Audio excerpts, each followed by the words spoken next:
In 1848, France abolished slavery in its colonies, declaring that no human being within the Republic's reach could legally be owned again. The announcement traveled across the Atlantic and the Indian Ocean, carried by ships and official decrees stamped with authority. In Paris, the decision was framed as a triumph of Republican ideals, a restoration of liberty aligned with the revolutionary language that had shaped French political identity for decades. The Second Republic positioned itself as morally decisive, correcting a system that had endured through empire and restoration. On paper, emancipation was immediate and absolute. The enslaved were declared free citizens. The law was clear, yet laws written in Paris did not instantly transform the economies of Martinique, Guadeloupe, French Guiana, or Réunion. Plantations that had been built upon coerced labor did not dissolve with a proclamation. Sugar fields still required cutting. Mills still required feeding. Ships still awaited export cargo. Owners who had depended upon enslaved labor for profit now faced a sudden restructuring of their workforce. In official language, slavery had ended. In practice, administrators and estate managers scrambled to preserve productivity while adjusting to new legal boundaries. The decree of April 1848 abolished slavery outright, unlike gradual systems implemented elsewhere. There was no apprenticeship phase written into the law. Freedom was to be immediate. However, immediacy created tension. Colonial authorities feared labor shortages, plantation owners warned of economic collapse. Freed men and women, newly recognized as citizens, sought wages, land access, and autonomy. The collision between expectation and structure began at once. Payroll books from the years immediately following abolition reveal the complexity of that transition. Where once individuals were listed as property in inventories, they now appeared as workers in wage registers. Names that had been reduced to assets in ledgers were rewritten into columns of daily rates and task payments. At first glance, this transformation appears to confirm progress. The category of human property disappeared. A new category of paid labor replaced it. But deeper examination raises difficult questions about how freedom functioned within plantation economies that had not fundamentally redistributed land or capital. Wages in many colonies were low and often irregular. Estate managers retained control over housing and access to provision grounds. In some cases, workers were paid partially in goods or through credit systems tied to plantation stores. Payroll records show deductions for tools, medical care, or alleged infractions. Advances were extended and then reclaimed from future earnings, creating cycles of debt that limited mobility. Legally free individuals could, in theory, leave an estate. Economically, doing so without savings or land posed significant risk. The French government also compensated former slave owners for their loss of what had previously been recognized as property. Financial indemnities were distributed, reinforcing the capital position of plantation elites at the very moment freed communities were attempting to secure independence. Compensation archives remain detailed, listing sums paid to individuals and families across the colonies.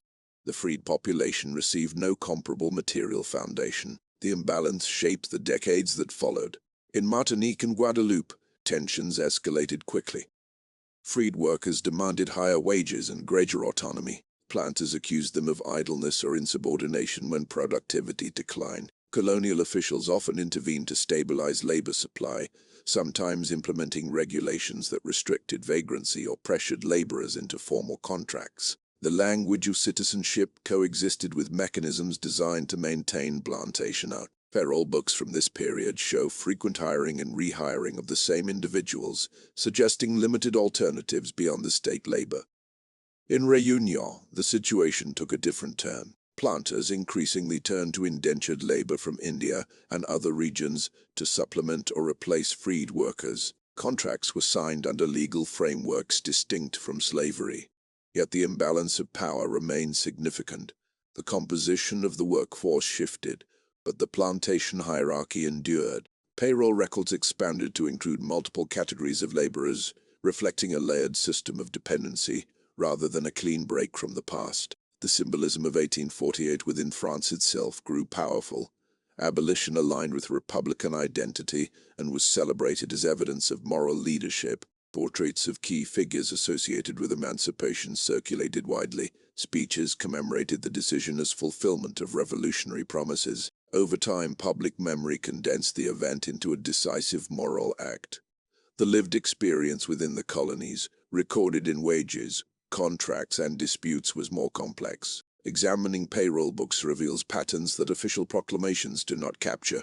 Fluctuating wages correspond with global sugar prices. Periods of economic downturn coincide with stricter enforcement of labor discipline. In some estates, the same surnames appear repeatedly across generations, tied to the same lands where their ancestors had been enslaved. The shift from property to employee did not automatically sever economic continuity, it reframed it. Legal freedom altered identity and status. It enabled marriage recognition, property ownership in theory, and access to courts as citizens. These changes were meaningful and transformative, yet access to justice often depended on resources. Plantation owners retained influence within colonial councils and local administration. When disputes over wages or contracts reached courtrooms, power dynamics shaped outcomes. The law offered protection, but enforcement was uneven. The shadows within payroll books are not evidence that slavery secretly continued unchanged.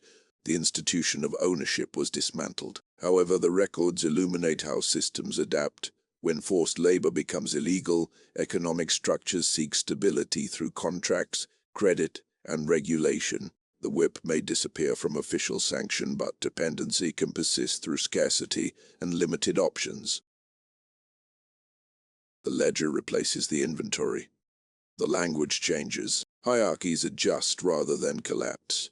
Over the following decades, freed communities pursued education, land acquisition, and political participation. In some areas, small landholdings increased gradually, allowing families to cultivate independent plots. In others, concentrated estate ownership limited such possibilities. Urban migration expanded as individuals sought alternatives to plantation labor. Payroll books reflect this mobility, with names appearing and disappearing as workers moved between estates or into towns. Movement signaled agency, yet opportunity remained constrained by structural realities.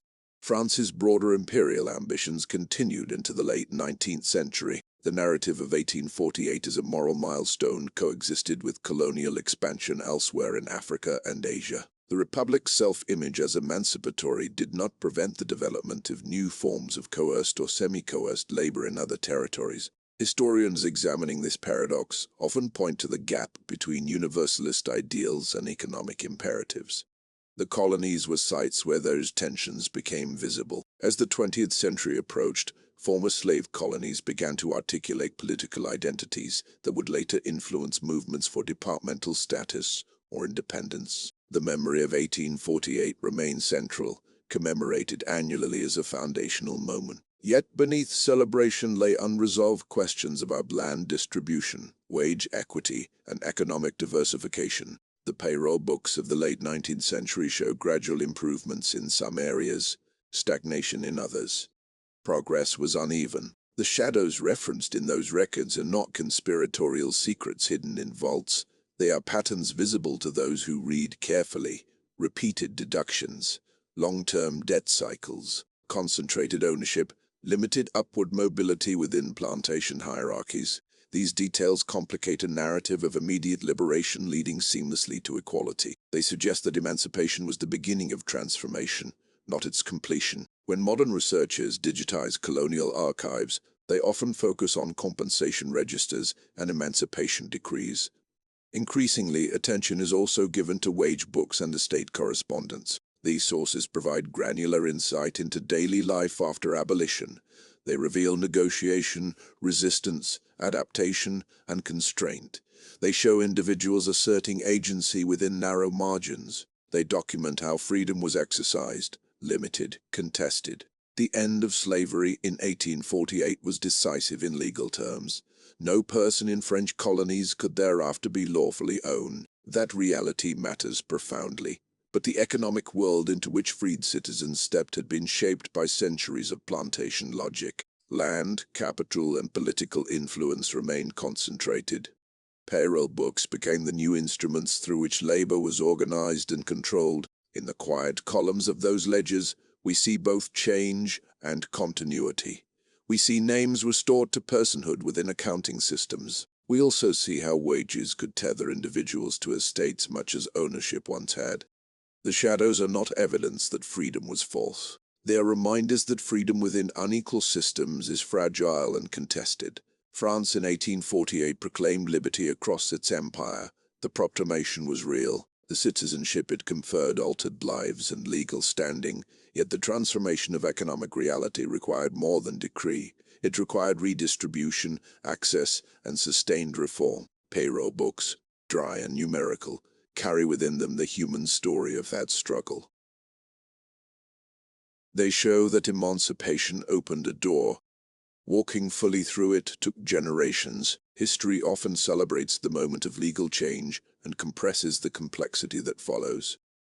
The decree abolishing slavery stands as a landmark. The years recorded in wage columns that followed reveal how societies grapple with the aftermath of injustice. Between proclamation and the quality lies a long negotiation, written not in speeches but in ledgers, contracts, and daily survival. In the months after the 1848 decree reached the colonies, uncertainty moved faster than celebration. Word of emancipation arrived by ship, carried in sealed documents and official proclamations, but its meaning unfolded unevenly across plantations. Some estate owners gathered workers and read the decree aloud, emphasizing the authority of the French Republic and the finality of the decision. Others delayed communication, waiting for instructions from colonial administrators. For the newly freed, the announcement was both liberation and question. If they were citizens now, what did that citizenship provide beyond the end of legal ownership? The immediate aftermath exposed how deeply plantation economies depended on control rather than consent. Sugar production could not simply pause.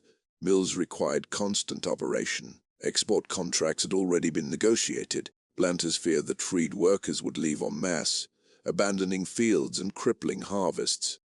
In response, colonial authorities prioritized labor stability. Official correspondence from governors reveals concern about productivity and public order, often discussed in the same breath as liberty. Freedom was acknowledged, yet it was framed within the need to maintain economic continuity.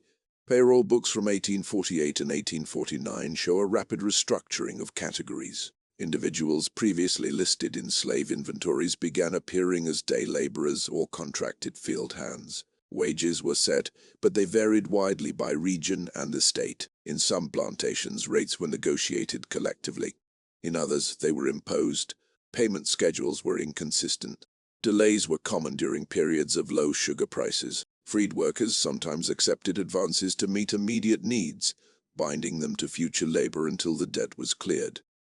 The cycle was legal, contractual, and difficult to escape. Housing remained another lever of influence. Many freed families continued living in plantation quarters because alternative accommodation was scarce. Estate managers linked residency to employment, reinforcing dependency. Leaving a plantation meant not only forfeiting wages, but risking displacement. Payroll records alone do not capture this pressure, yet when read alongside estate correspondence, a pattern emerges. Labor agreements were intertwined with access to shelter, tools, and provision grounds. Economic freedom was shaped by geography. In Guadeloupe and Martinique, worker protests surfaced within months of abolition. Some demanded higher wages, others sought time to cultivate personal plots or pursue trades outside plantation labor. Colonial reports described gatherings and work stoppages as threats to order. Negotiations followed, sometimes accompanied by displays of military presence intended to discourage unrest. Payroll entries during these periods occasionally show sudden workforce reductions or disciplinary deductions. The documents are sparse, but they hint at tension beneath administrative calm. The French Republic insisted that emancipation was irreversible. Officials emphasized equality before the law. Freed citizens could, in theory, bring grievances to court. Yet access to justice depended on literacy, resources, and confidence in institutions historically aligned with plantation elites. Court archives from the early 1850s reveal cases involving wage disputes and contract breaches. Outcomes varied. Some workers won modest settlements, others faced fines or imprisonment under regulations concerning contract violations or public disturbance. The courtroom became a new arena where freedom was negotiated. Meanwhile, the indemnities paid to former slave owners strengthened their financial resilience. Compensation funds were often reinvested in estate modernization or diversified ventures. This infusion of capital allowed some plantations to weather the instability of transition more effectively than freed communities, who began their post-emancipation lives without comparable resources. Payroll books reflect this imbalance indirectly. Estates that secured stable financing maintained more consistent wage structures. Others oscillated between payment and arrears, leaving workers vulnerable. In Réunion, where the plantation economy was particularly dependent on sugar exports, the fear of labor shortage intensified recruitment of indentured workers from India. Contracts were signed under regulated frameworks, and payroll registers expanded to accommodate multiple labor categories. The coexistence of freed citizens and indentured laborers created layered hierarchies within the same fields. Freed workers sometimes perceived indentured arrivals as undercutting wage demands. Planters framed the arrangement as necessary for economic survival. The payroll columns tell part of this story through fluctuating rates and overlapping names. Urban areas in colonial capitals offered limited alternatives. Dock work, small trades, and domestic service provided options outside cane fields, but competition was high. Migration patterns become visible in later payroll books, as certain names disappear from rural estates and reappear in municipal employment records. Mobility signaled agency, yet economic security remained uncertain. The promise of citizenship did not guarantee stability. As years passed, colonial administrations refined labor regulations. Vagrancy laws penalized those without documented employment. Contract enforcement provisions empowered employers to seek legal remedy against workers who left before agreed terms ended. These measures were framed as maintaining order, yet they also reinforced the centrality of plantation labor within colonial economies. Freedom existed within a matrix of rules designed to protect production. The symbolic power of 1848 within metropolitan France continued to grow. Political leaders invoked emancipation as evidence of republican virtue. Commemorations highlighted the moral clarity of the decree. In the colonies, anniversaries were observed with ceremonies and speeches. At the same time, the daily realities recorded in payroll books and administrative correspondence revealed a slower transformation. Wages rose gradually in some regions, stagnated in others. Access to land expanded incrementally where small purchases became possible. Education initiatives began to reach broader segments of the population, though unevenly funded. Reading payroll books closely reveals more than numbers. It reveals patterns of family continuity, seasonal fluctuation, and negotiation. It shows when workers withheld labor during disputes and when estates responded with revised terms. It documents how individuals attempted to balance plantation employment with cultivation of personal plots. The shadows within these records are not hidden secrets but structural echoes. They show how economic systems adapt to legal change. By the mid-19th century, it was clear that emancipation had altered status but not erased hierarchy. The authority of the whip had been removed from law, replaced by the authority of contract and market. Freed citizens navigated this new terrain with resilience and strategy, forming communities, establishing churches and schools, and pressing for representation. Yet the plantation economy remained a powerful framework shaping opportunity. The second phase of this story is therefore not about the abolition itself, but about the struggle to define freedom in practice. The decree of 1848 opened a door. What followed was a negotiation over who controlled the space beyond it. Payroll books, quiet and methodical, record that negotiation line by line. As the 1850s unfolded, the initial shock of emancipation settled into a new normal that was neither slavery nor equality. The decree of 1848 had severed the legal bond of ownership, but it had not dismantled the plantation as the dominant economic institution. Sugar prices fluctuated with global markets, and each downturn tightened pressure on labor. Estate correspondence from this period often speaks less about liberty and more about efficiency, discipline, and survival. In the payroll books, those concerns translated into adjustments in wages, stricter accounting of hours, and increasingly detailed deductions. Names that appeared consistently in the late 1840s continued into the next decade, sometimes joined by children who had grown old enough to work. The generational continuity is striking. Families who had been enslaved on a particular estate often remained tied to that same land as wage laborers. In theory, they were free to leave. In practice, limited access to property and credit narrowed their options. The plantation remained the central employer, the central landlord, and often the central supplier of goods. Freedom altered the legal definition of the relationship, but it did not instantly diversify the economy. Some freed citizens sought to carve out independence through small-scale agriculture. In certain areas of Martinique and Guadeloupe, communal purchases of marginal land allowed villages to form beyond direct estate control. These communities cultivated food crops, raised livestock, and sold surplus in local markets. Payroll records from nearby plantations reflect this shift indirectly, showing seasonal labor rather than permanent attachment. Workers would hire themselves out during harvest peaks and retreat to their own plots afterward.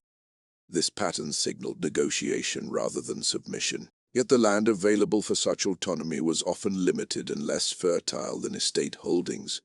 The political climate within France also shifted during these years. The optimism of the Second Republic gave way to the establishment of the Second Empire under Napoleon III. Imperial priorities reshaped colonial governance. Economic productivity remained paramount, while the legal status of freed citizens was not reversed. Administrative focus emphasized order and profitability. Colonial councils, often influenced by planter elites, retained significant sway over local regulations. The promise of equal citizenship within the Republic coexisted with colonial hierarchies that diluted its practical reach. Payroll books from the late 1850s and early 1860s reveal increasingly formalized labor contracts. Detailed entries list daily rates, task quotas, and penalties for absence. Deductions for housing repairs, medical visits, or equipment became standardized. The language of accounting grew more precise, suggesting a system intent on minimizing ambiguity on the surface. Such order might appear as modernization. Beneath it lay the same imbalance of bargaining power. Workers negotiated within constraints shaped by concentrated land ownership and limited alternative employment. In Réunion, the expansion of indentured labor continued to reshape the workforce. Ships arrived carrying contracted workers from India and elsewhere, their agreements recorded meticulously. Payroll registers now contain parallel columns, distinguishing between categories of labor. The coexistence of freed citizens and indentured migrants sometimes produced tension, as planters leveraged one group against another to stabilize wages. The plantation hierarchy adapted to incorporate new forms of dependency without returning to legal slavery. The structure endured, even as its components shifted. Education slowly expanded during this period, offering a pathway toward different futures. Mission schools and secular institutions increased literacy among younger generations. The ability to read contracts and wage records altered the dynamics of negotiation, even if subtly. Some freed families prioritized schooling as a means of breaking the cycle of plantation labor. Over time, a small but growing class of clerks, teachers, and artisans emerged from communities that had once been enslaved. Their presence appears faintly in employment records beyond the plantations, signaling gradual diversification. Court cases from the 1860s illuminate another dimension of the transition. Disputes over unpaid wages, unfair deductions, or alleged breach of contract reached colonial tribunals with increasing frequency. The outcomes varied. Some judges upheld workers' claims, citing Republican principles. Others ruled in favor of estate owners, emphasizing contractual obligation and economic necessity. The courtroom became a space where the meaning of freedom was contested in legal language rather than physical force. Commemorations of 1848 continued annually, reinforcing the symbolic power of abolition within French identity. Speeches praised the Republic's moral courage. Yet these ceremonies rarely addressed the granular realities recorded in payroll books. The numbers told a quieter story of adaptation, compromise, and resilience. They showed incremental wage increases in some regions, stagnation in others. They documented patterns of illness, absence, and seasonal fluctuation that reflected the physical toll of plantation labor, even after emancipation. By the late 19th century, a generation had grown up with no memory of slavery as a legal condition. For them, citizenship was a given, not a newly granted status. Yet the economic landscape they inherited bore the imprint of centuries of coercion. Land concentration persisted. Wealth accumulation remained uneven. The plantation, though evolving, still shaped opportunity. Payroll books from this era reveal modest improvements in stability, but they also confirm the durability of structural imbalance. The shadows within those records are therefore cumulative rather than sudden. They do not point to a hidden continuation of slavery in its original form. Instead, they reveal how inequality can persist through mechanisms that appear neutral on the surface. Wages can bind as effectively as chains when alternatives are scarce. Contracts can limit autonomy when bargaining power is unequal. The transformation begun in 1848 was genuine, but it was incomplete. Section 3 of this story shows that emancipation was not a single event frozen in time. It was a threshold crossed into a long negotiation over resources, rights, and recognition. Payroll books, steady and methodical, capture that negotiation with our commentary. In their columns of figures and names lies the evidence of a society redefining itself slowly, unevenly, and under the persistent weight of its past.